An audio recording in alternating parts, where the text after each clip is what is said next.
Oke, bismillahirrahmanirrahim. Kita lanjut sekarang bahasan untuk 7 tools atau 7 alat pengendalian kualitas. Jadi memang ini bahasan ini sekarang ya, dan nanti untuk yang Kaizen 1 dan plus 6S ini karena kita sudah ada satu yang kemarin itu nggak bisa, jadi ini diganti asinkron. Videonya sudah ada, nanti linknya saya cantumkan di Google Classroom untuk yang ini.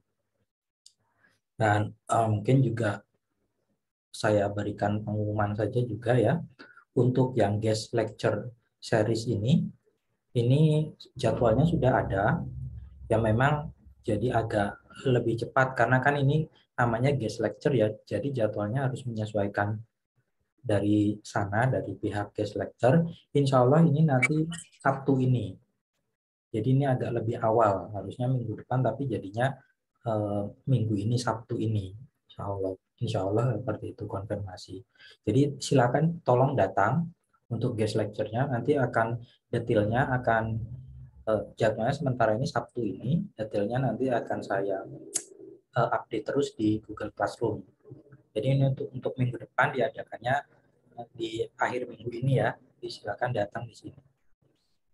Seperti itu. Sampai sini ada yang belum jelas? Clear ya? Oke. Mungkin gitu dulu. Kita langsung masuk ke bahasan 7 tools kali ini. Jadi memang ini rangkaian metode-metode yang di, ada dipakai untuk program peningkatan produktivitas. Jadi sekarang kita ngomong masalah 7 tools, 7 alat pengendalian kualitas. Jadi memang ini kaitannya sama pengendalian kualitas. Kita kemarin sudah ngomong kualitas itu efeknya juga bisa kepada produktivitas tentunya, pasti kan. Nah, ini dari Pak Kaoru Ishikawa ini, dia memang melihat bahwa ahli statistik ya, kayaknya statistik itu mampu menyelesaikan 95% persoalan kualitas. Jadi kalau kita ngomong quality yang ada di pabrik kemarin itu memang banyaknya itu pakai statistik. Makanya kita juga ada statistik industri kan perkuliahannya, itu mempelajari hal itu. Nah, ini Pak Kaur ini menyarankan agar kemudian kita bisa melakukan pengendalian kualitas, kita harus menguasai kemampuan statistik. Nah, di statistik ini, menurut beliau, ini kan memang sudah lama ya, sudah tahun 89 ini kan, menurut beliau ada 7 tools, 7 alat yang basic, jadi sebenarnya basic sekali. Ada 7 tool yang dia sangat-sangat basic dan sebenarnya bisa dipakai untuk kemudian menyelesaikan masalah-masalah terkait kualitas. Ya, tentunya kesini ya, namanya praktisi ataupun akademisi itu kan kalau lihat ini sesuatu ingin membuat yang baru ya, tentunya semakin kesini itu ada ya alat-alat lain yang kemudian lebih komplit, lebih complicated atau apa untuk masalah-masalah yang berbeda-berbeda, lebih komplit, berkembang kan artinya. Tapi ini tools ini yang sebetulnya kalau kita pegang betul-betul ya, yang lain-lain itu sebenarnya pengembangan dari situ. Jadi kalau tools statistik ini kita pegang ya, kita sebenarnya bisa menjelaskan sebagian besar masalah kualitas, pengendalian kualitas yang ujung-ujungnya nanti membawa kepada produktivitas. Ya, jadi ada sebutan-sebutannya, makanya Old 7, First 7, Basic 7, ya ini karena mulainya dari sini. Apa saja itu alat pengendalian kualitas ini? Yaitu di sini ada check sheet, scatter diagram, fishbone diagram, fishbone atau cause and effect diagram ya, tulang ikan, Pareto chart, terus flow chart, histogram, control chart. Dari sini mungkin ada sebagian yang sudah pernah mendengar, ada yang sudah mendengar seluruhnya, ada yang mungkin yang sebagian belum pernah mendengar. Nanti kita akan bahas satu-satu secara singkat. Nah, ini akan banyak dipakai di masalah-masalah, ya dipakai di perkuliahan lain yang ada hubungannya sama statistik, pasti ini juga dipakai. Oke. Pertama dari check sheet. Jadi check sheet itu lembar yang dirancang sederhana berisi daftar hal yang diperlukan. Jadi kayak begini nih. Jadi apa yang mau kita ukur, gitu ya. Bisa kuantitatif, bisa kualitatif, tapi nanti mungkin ini ada waktunya atau pengamatannya, kadang dia pengamatannya ini dalam 1 jam, ini per jamnya gimana, ini kan nanti bisa diatur, ini apa yang mau diukur, produk defect yang bagian mana, nanti diisikan, nanti adanya total, ini simpel sekali, yang pertama. Ini tujuannya perekaman data, untuk merekam data check sheet ini, sehingga pengguna dapat mengumpulkan data dengan mudah, sistematis, dan teratur pada saat data itu muncul di lokasi kejadian.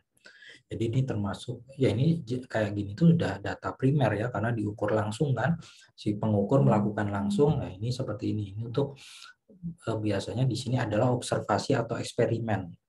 Berarti kan? Kalau kayak gini, karena kita datang, kita ngamati, terus kita merekam, terus ini alat untuk merekam hasil itu. Ini bisa menjadi masukan untuk peralatan kualitas lain. Tapi ini biasanya yang ini. Dari sini sebenarnya sudah bunyi kan.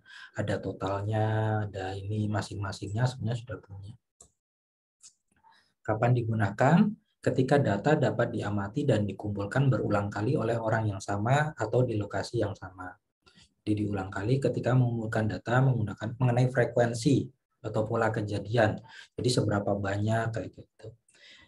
Ketika mengumpulkan data proses produksi, ini bisa dipakai. Ya, prosedurnya bagaimana? Pertama menentukan kejadian atau permasalahan yang akan diamati. Kemudian kapan? Ini ditargetkan. Kita mau mengumpulkan data tuh di range waktu kapan, di kapan. Itu harus ditentukan nanti karena itu juga bagian rekaman. Oh, hari apa, jam berapa, itu harus ini. Merancang form isi, sediakan rumah sedemikian rupa sehingga data dapat direkam dengan simpel kan kita kan mengamati itu kan kadang ada yang mungkin dalam 1 jam cuma 3 kali, tapi bisa jadi dalam 1 jam tuh banyak. Nah, itu jadi kita harus buat sesimpel mungkin supaya waktu kita ngukur itu mudah ya. Mudahnya kan checklist atau 1 gitu kan ya. 1010 misalnya atau checklist atau X. Nah itu kan mudah. Memberikan etiket untuk setiap daerah kosong pada form, menguji check sheet secara singkat untuk kalau sudah itu diuji apakah memang gampang atau enggak. Itu kadang pernah saya diceritakan ya ada ketemu misalnya kasus, kalau nggak hati-hati kan ada kasus gini, jumlah yang mau diisi itu adalah jumlah pengeluaran untuk jumlah pengeluaran biaya tenaga kerja misalnya. Di bawah ada ya tidak. Itu udah pasti kan sebenarnya salah ya. Harusnya jumlah pengeluaran ya kolomnya 1 isinya angka. Pengeluaran biaya kan, uang itu. Tapi ini ya tidak. Itu kan sebenarnya sudah oh ya kita harus ini salah, ini harus bisa ngecek seperti itu. Kemudian merekam data. Ya ngisi fungsi. Menurut Ishikawa, check sheet fungsinya pemeriksaan distribusi proses produksi, ini pas proses produksi, item cacat, defektif, lokasi cacat, di mana tempatnya, penyebab cacat, terus konfirmasi pemeriksaan, check up, dan lain-lain. Tuh. Itu yang check sheet, jadi yang paling simpel kita pakai untuk ngisi. Yang kedua adalah scatter diagram. Scatter diagram atau diagram pencar ya. Kalian mungkin pernah lihat ini. Jadi di seperti ini ada sumbu, ada 2 sumbu aksis ordinat. Nanti di situ ditaruh data-datanya dimasukkan. Nah, adalah grafik yang menampilkan sepasang data numerik pada sistem koordinat kartesian, jadi XY ya, dengan satu variabel pada masing-masing sumbu untuk melihat hubungan. Jadi biasanya untuk melihat hubungan dari situ. Ya, kalau berkorelasi biasanya akan ada pola. Semakin baik korelasi, semakin ketat titik tersebut menjadi garis. Jadi biasanya kayak gini, ini kan kita lihat, ini kan sebaran. Dari sini tuh sebetulnya yang kalau sebarannya bagus, biasanya dia akan, kita bisa mereka akan ngumpul gitu. Bisa jadi kita ngeceknya dikasih garis, terus nanti mereka mendekati garis itu, ngumpul di situ. Itu yang melihat pola. Kalau kayak gini contoh nih di gambar yang kanan ini kan hubungan antara 2. Jadi defect sama temperatur gitu ya. Di sini semakin tinggi temperatur, ternyata defect makin berkurang. Nah, berarti apa ini maksudnya? Ya, ternyata ketika temperatur warm up-nya itu masih dingin, mesinnya masih dingin, itu banyak defect. Oh, berarti mungkin belum panas mesinnya, jadi lajunya itu apa bekerjanya itu belum nggak optimal karena mungkin dia masih belum kencang atau gimana. Nah, jadi memang proses warm up harus di di dilakukan dulu supaya nanti mengurangi defect. Nah, ini kan satu hal yang bisa kita pahami dari situ. Kenapa sih kalau kayak gitu kan kan orang kan mungkin kalau nggak di support data ini contohnya kan dia akan berpikir ya kan sayang kalau mesinnya nyala tapi nggak langsung dipakai cuma dipanasin doang kan itu mesin nyala itu kan membutuhkan energi gitu kan mungkin kita pikir jadi ya begitu dinyalakan langsung dipakai proses. Nah, tapi dengan adanya ini ya kita mau nggak mau, oh itu kan biaya kan energi yang dipakai. Tapi dengan ada ini daripada misalnya kita defect-nya banyak, ya memang kita manasin dulu. Jadi kita lihat mana yang lebih menguntungkan, ya seperti itu. Kapan menggunakan scatter diagram ketika memiliki pasangan data numerik. Jadi ada itu ya, ada data-data numerik, jadi kuantitatif. Dan kita punya variabel-variabel yang memang kita ingin lihat hubungannya. Tapi variabel itu sebetulnya, jadi tapi kelemahannya kalau kita lihat di scatter diagram itu, sebetulnya asal kita punya dua data, dua variabel, itu kita bisa dibuat pola hubungan, walaupun sebetulnya itu bisa jadi memang sebetulnya jauh gitu. Jauh kan ini cuma masalah statistik kan. Nah, ini harus didukung juga dengan logika ya, dengan logik atau dengan hipotesis-hipotesis yang ini. Kalau antara defect sama suhu suhu mesin itu kan memang masih berkaitan.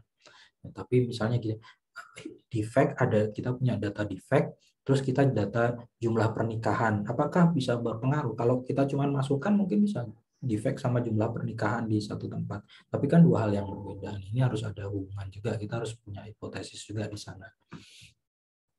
Itu. Oke. Prosedur membuatnya, kumpulkan pasangan data, diduga memiliki hubungan. Ini tadi ya, ada dugaannya, ada hipotesisnya. Itu berdasarkan memang logik atau common sense. Gambar grafik, nanti pasang sumbu X, sumbu Y, cari pola untuk melihat hubungannya. Tadi. Kalau memang polanya kelihatan, biasanya sudah nanti bisa kita pakai regresi untuk melihat hasilnya. Tapi kalau polanya nggak kelihatan karena terlalu tersebar, nah kita bisa lanjut ke proses yang ini. Ya. Nah, kemudian ke fishbone diagram.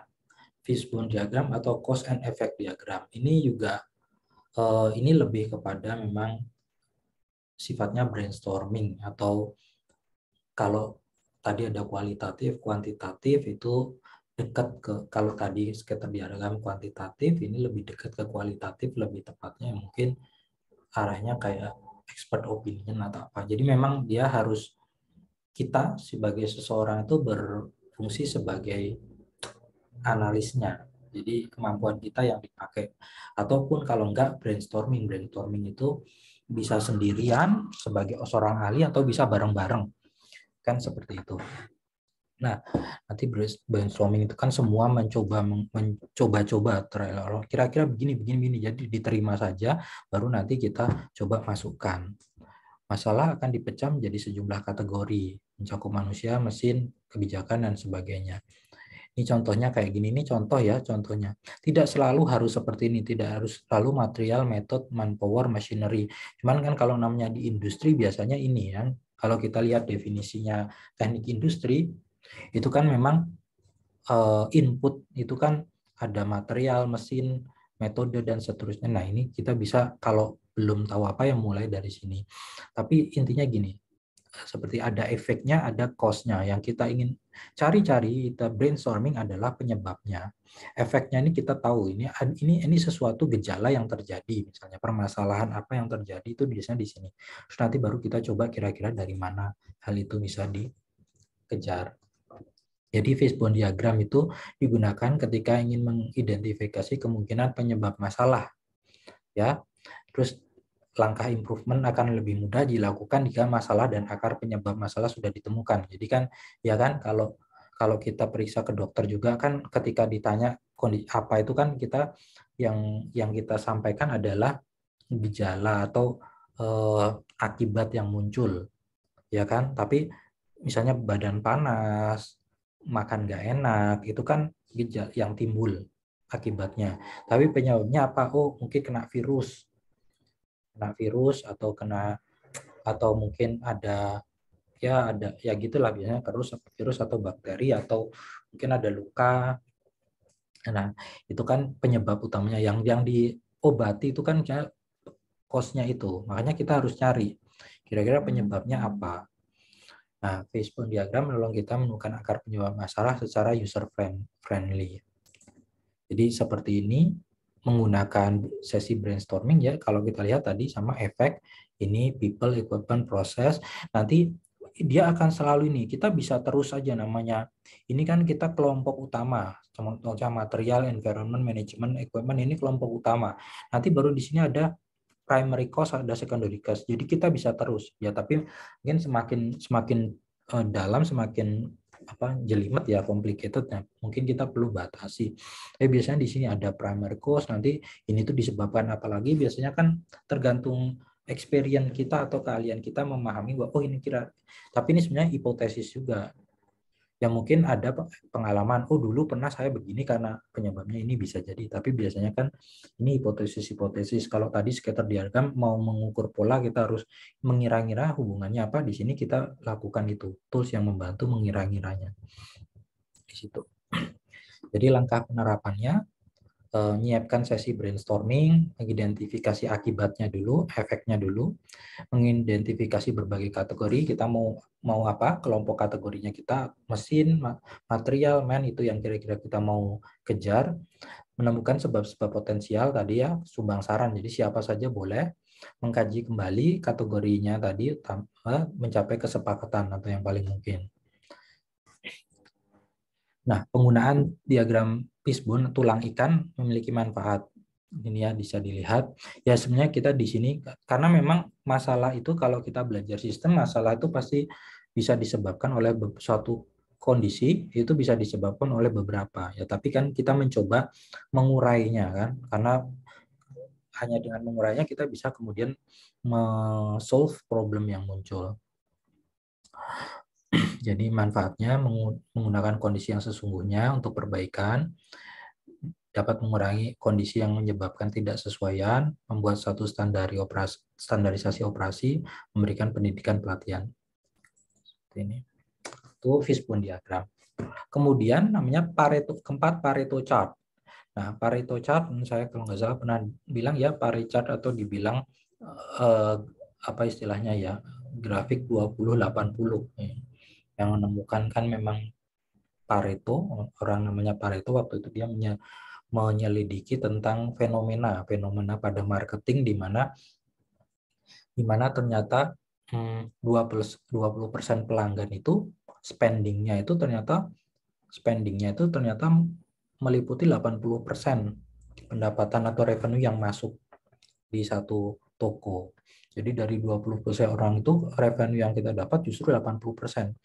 Nah, setelah itu kan unik. Jadi tapi setelah dicoba di yang lain-lain, ternyata fenomena ini banyak muncul berulang di berbagai kejadian, tidak cuma di marketing saja, banyak di mana-mana tuh kayak gitu.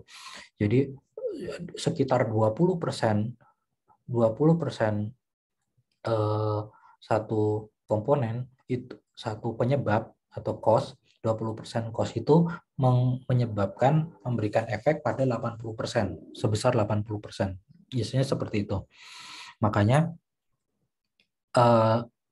penting atau vital untuk kita mengenali yang 20% ini apa.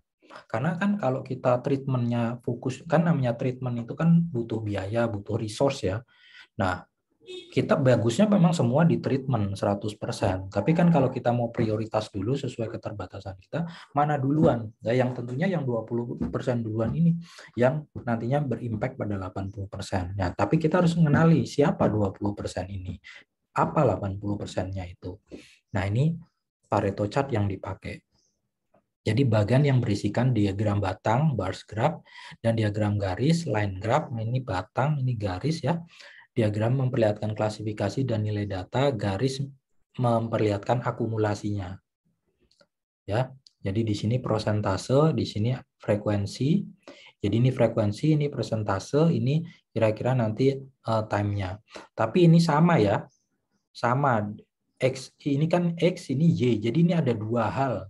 Jadi di sini biasanya mungkin apanya perhitungannya apakah mau waktu atau quantity itu bisa sama. Ini efek ini variabel yang mau diukur yang dependennya, ini yang independennya. Tapi di sini ini sama sini sama. Ini cuman kumulatifnya saja. Yang ini kumulatif biasanya dalam persen, kalau ini berdasarkan frekuensi. Ini untuk masing-masingnya. Jadi harusnya totalnya ini kan dari semua ini, kalau kita akumulatif ini nanti jadi 100% kan totalnya, baru kita bisa lihat dari sini nanti 20% ini mencapai kumulatif ini mencapai 20% itu di mana? Gitu. Di mana? Sampai sebatas mana? Oh, mungkin di sini kalau kita lihat 1, 2, 3, 4, 5. Kalau kita asumsikan ya ini sama, ini kan nggak sama, soalnya melengkung ya. Tapi kita asumsikan sama, ini naik 20%, 20%, 20%, 20% misalnya gitu ya. Oh, ini kan cuma 4 kali naik ya. Oh ya, di sini kan mulai 0, 0, 20%, asumsikan aja, 20%, 20%. Berarti 20% tercapai kan di sini. Misalnya kayak gitu.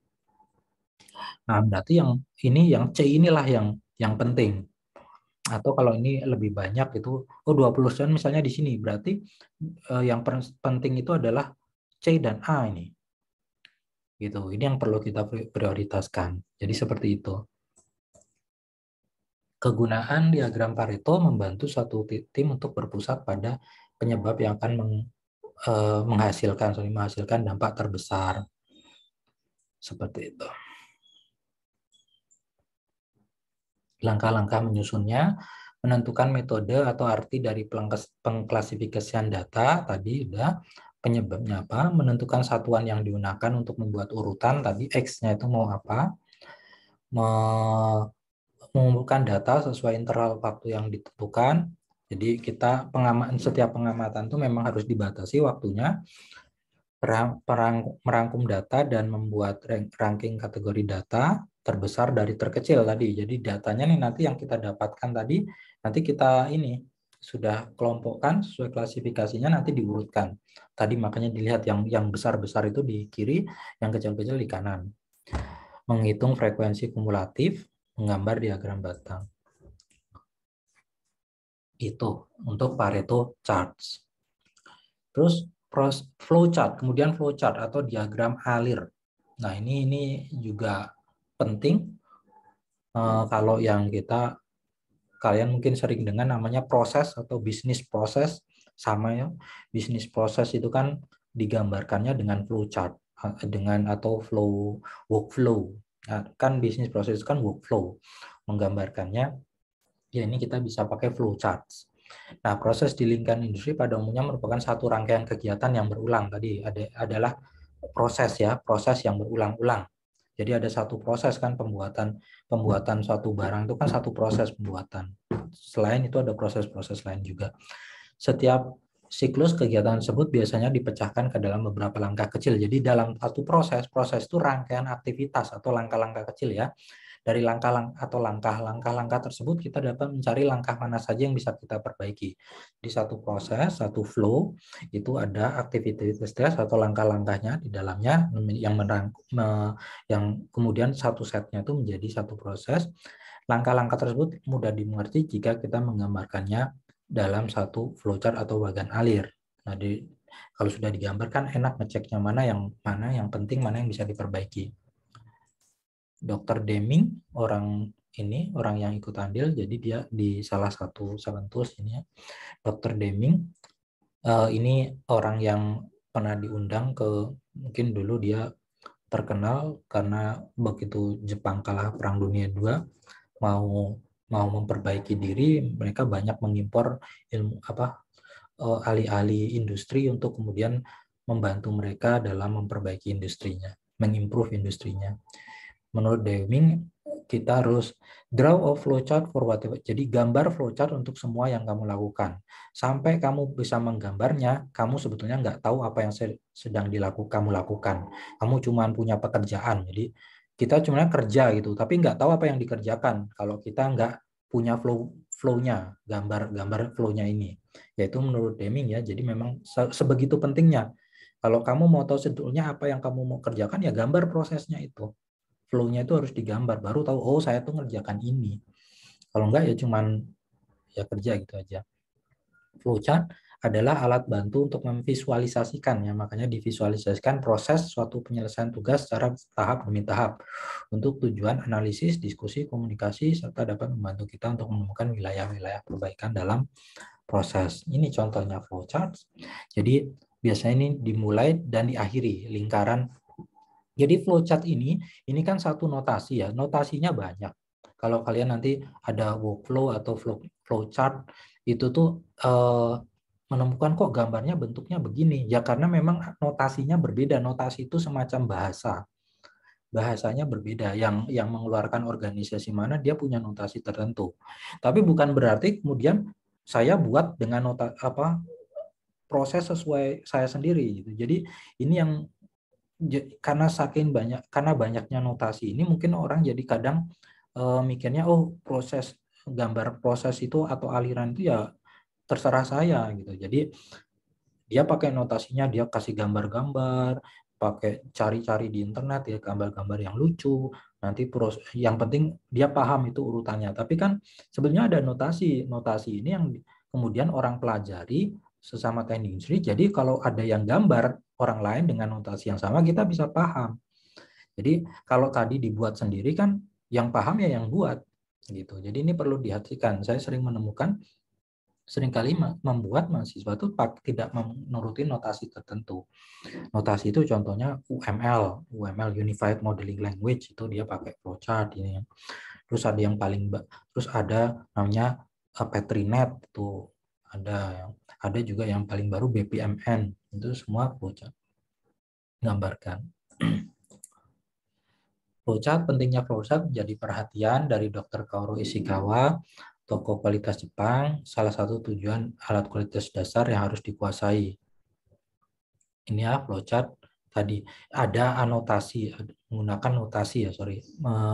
notasi bidang-bidang geometri, lingkaran, persegi 4, wajik, oval, dan sebagainya untuk merepresentasikan langkah. Jadi bentuk-bentuk ini tuh ada maknanya. Yang paling sering dipakai ya ini 3, bundaran, jajaran genjang atau wajik tadi atau persegi panjang. Nah, bundaran ini merepresentasikan start dan end-nya. Kotak-kotaknya ini aktivitasnya, langkah-langkahnya. Nah, kalau yang jajaran genjang ini biasanya keputusan, decision making. Mau kemana, ke kanan atau ke kiri ini. Seperti itu. Itu bergantung notasinya nanti. Itu dari flowchart. Kemudian histogram. Histogram ini istilahnya diagram batang ya untuk menunjukkan frekuensi. Biasanya ini untuk distribusi frekuensi. Jadi distribusinya tapi yang penting. Jadi kan masing-masing kelompok tadi di sumbu X tadi ada frekuensinya kan. Nah, kita ingin melihat distribusinya seperti apa. Distribusi itu ada yang namanya distribusi normal, yaitu bentuknya kebanyakan seperti lonceng. Normal itu distribusi yang apa ya istilah gambarannya, yang banyak muncul di alam ini. Harusnya sih seperti itu kalau normal itu harusnya seperti itu. Nah, kalau ada sesuatu yang mempengaruhi sehingga dia tidak normal, itu biasanya distribusinya bisa berbeda. Tadi kebanyakan distribusi, tapi tidak semua normal ya. Memang ada bentuk-bentuknya, tidak semua lonceng, ada yang lain. Tapi ya biasanya seperti itu. Tapi jika histogram serong ke kiri atau kanan, berarti kebanyakan data berkumpul dekat batas toleransi suatu pengukuran, sehingga ada kemungkinan data tidak normal. Ada masalah atau ada penyebab tertentu. Nah, ini bisa diukur pakai Kolmogorov-Smirnov. Ini belajar di SPSS atau di statistik. Kalian ketika statistik mengikuti statistik industri harusnya mempelajari ini, uji kenormalan data. Jadi seperti ini. Ini tadi histogram kan, ini ada bar graph. Jadi ada ini bars yang untuk masing-masing apanya istilahnya frekuensinya, ini untuk masing-masing ini frekuensinya gimana. Nah, distribusinya itu bentuknya ini. Ini normal karena bentuknya seperti lonceng seperti ini. Jadi maksudnya mayoritas itu adalah ini rata-rata, terus nanti sebagian kecil ada di sisi atas di toleransi segini, sisi sebagian kecil di sini. Nah, kita inginkan semuanya itu average kan. Ini kan tapi toleransi bisa jadi seperti ini. Nah, kalau dia skew, dia misalnya ini condongnya ke sini, satu ketika misalnya condong ke sini, ya itu dianggap ini ada sesuatu hal yang menjadikannya tidak normal. Tuh. Oke ya.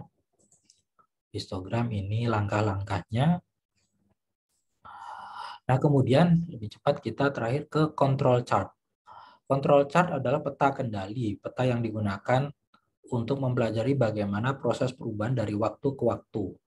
Ya, data diplot dalam urutan waktu biasanya. Control chart selalu terdiri dari 3 garis horizontal.